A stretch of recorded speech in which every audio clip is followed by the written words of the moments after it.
Es priecājos tevi redzēt šajā jaunajā dienā un nedēļā. Esmu Artūrs Avotiņš no Joshua ministrijas ar vārdu šai nedēļai.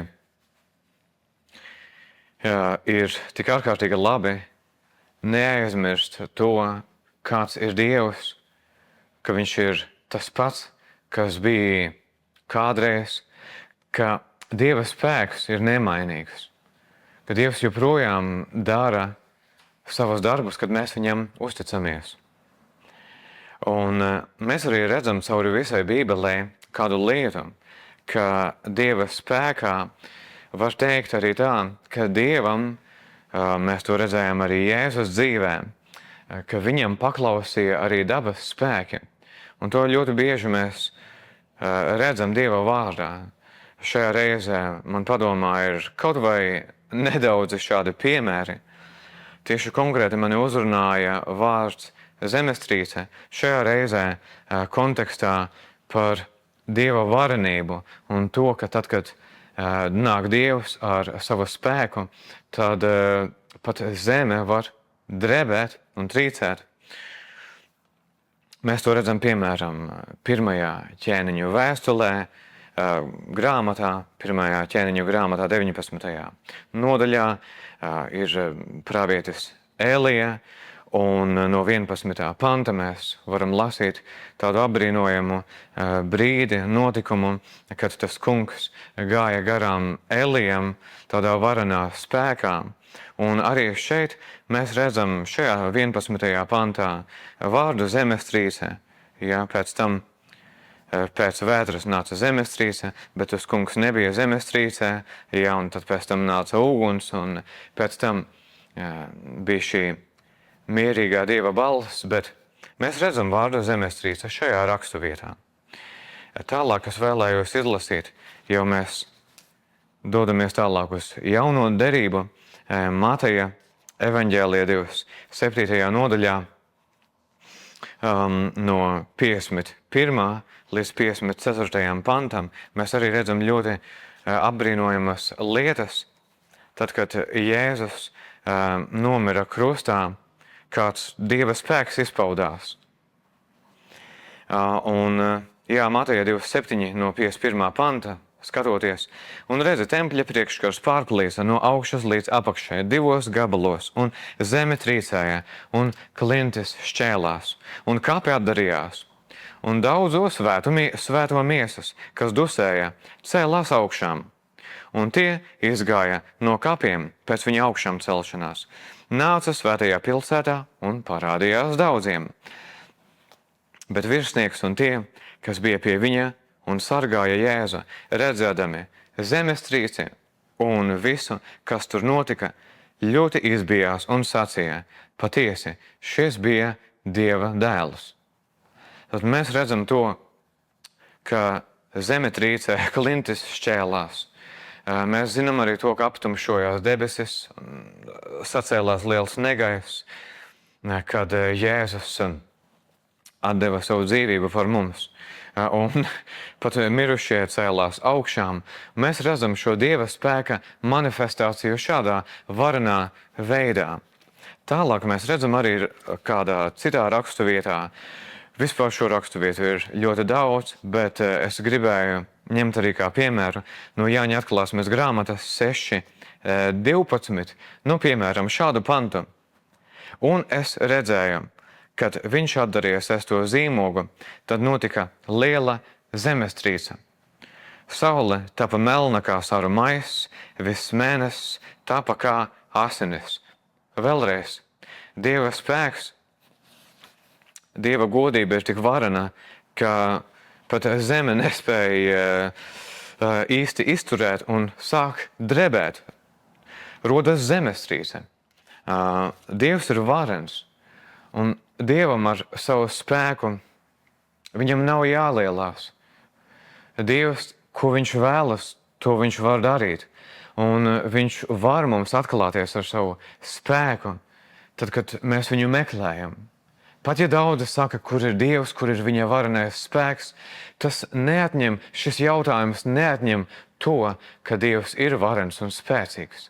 Bet vai tu vēlies ar Dievu sastapties kā Elija, vai tu vēlies viņam atsaukties un viņam tuvoties, tad viņš atklāsies tev ar savu spēku. Mēs to redzam, piemēram, Apostuļu darbos. 4. nodaļā, 31. pantā, 4.31, šeit ir teikts, kad apostuļi piedzīvoja vajāšanas, un viņi lūdza Dievu. Kad viņi beidza Dievu lūgt, vieta, kur tie bija sapulcējušies, nodarbēja, un tie visi kļuva svētā gara pilni un drošu sirdi runāja Dieva vārdus.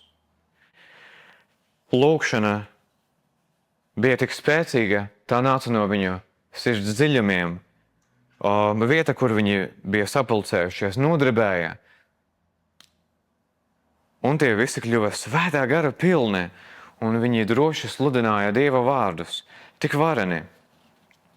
Un ir arī tāds notikums, kad Pāvils un Sīla ir arestēti par evaņģēlija sludināšanu, apostuļu darbi, šeit pat 16. nodaļa, 12.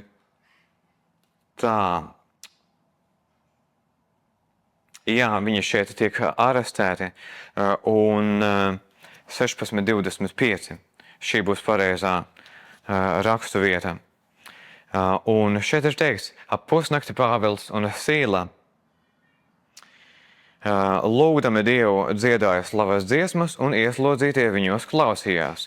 Piepeši notika liela zemestrīce, tā ka cietumi pamati sakustējās. Tūdaļ atvērās durvis, un visiem nokrita važas. Un jau atkal mēs redzam šīs divas rakstu vietas. Apostuļu darbos 4.31 un šeit 16.25 un 26. Tieši, kad mēs lūdzam Dievu, kad mēs slavējam Dievu, Dieva spēks var reāli nākt un mūs pārsteigt tā, ka pat zeme dreb un trīc no Dieva spēka. Šis ir tik vareni, tāpēc pārdomāsim Dieva spēku piemēram, šīs rakstu vietas. Un arī par to, ka slavēt Dievu ir tik ļoti labi. Kad mēs pagodinam viņa vārdu, viņa spēks ir tur pār mums. Kad mēs liecinam, kad mēs sludinam viņa vārdu, kad mēs pagodinam Jēzu ar savu dzīvi, tajā ir Dieva spēks. Un tas var parādīties pat šādā jūtamā veidā, kad šīs zemes dabīgie spēki pat reaģē uz Dieva varenību. Es vienu reizi esmu dzirdējis savā dzīvē pats personīgi tādu lūkšanu, ka tad, kad cilvēki bija sapulcējušies un lūdza Dievu, vai nu pirmajā stāvā, vai pat tas bija, manuprāt, ja precīzāk pagrabstāvs, viņi lūdza skaļi un kādu laiku, un tad uz brīdi nodarbēja zeme. Šie te pagraba ēkas pamati, var teikt, un viņi tā savā starpā pārunāja, ka nebija tā, ka garām sliedēja tramvajs, jau uz sliedēm nav blakus vilciena stacijas un smagās mašīnas nekursēja garām, bet tas nozīmē to, ka lūkšanai bija spēks un Dieva spēks manifestējās un izpaudās šādā veidā, kā mēs to tikko aplūkojām. Tāpēc mēs varam šo pārdomāt šajā reizē, un tad, kad mēs pārdomājam šo tēmu par Dieva varenību, tad vairs lūkšanas neliekas garlaicīgas. Lūkšanas vairs neliekas kaut kas monotonas un tāds, druscīt, kaut kā,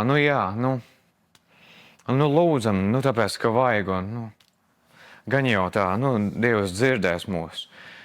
Bet mēs varam nākt ar ilgām, ar gaidām, un mēs varam sagaidīt to, ka Dieva spēks mūs piepildīs, un pat zeme drēb no Dieva spēka, un mēs to varam piedzīvot arī mūsdienās.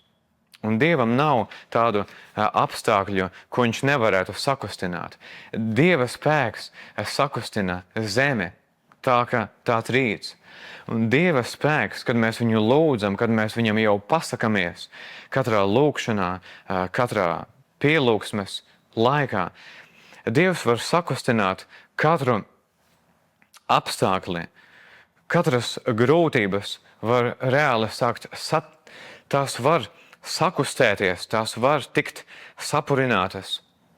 Tās var reāli trīcēt Dieva spēkā. Dievs var tevi darīt brīvu no ikvienām važām, no ikvienas saistības.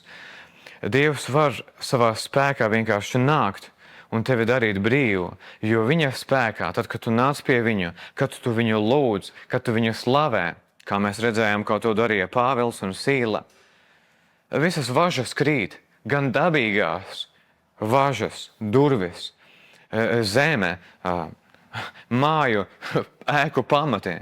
Tāpat arī visi negatīvie apstākļi, tie var sākt reāli trīcēt un reāli mainīties tev par labu.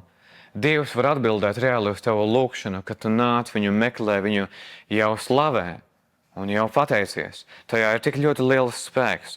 Tas ir tas, ko es vēlējos, lai mēs savā sirdī šajā reizē pārdomājam. Tāpēc vislielākās svētības un Dieva spēka manifestācijas vēlot tavā dzīvē, šajā reizē tas arī būs viss.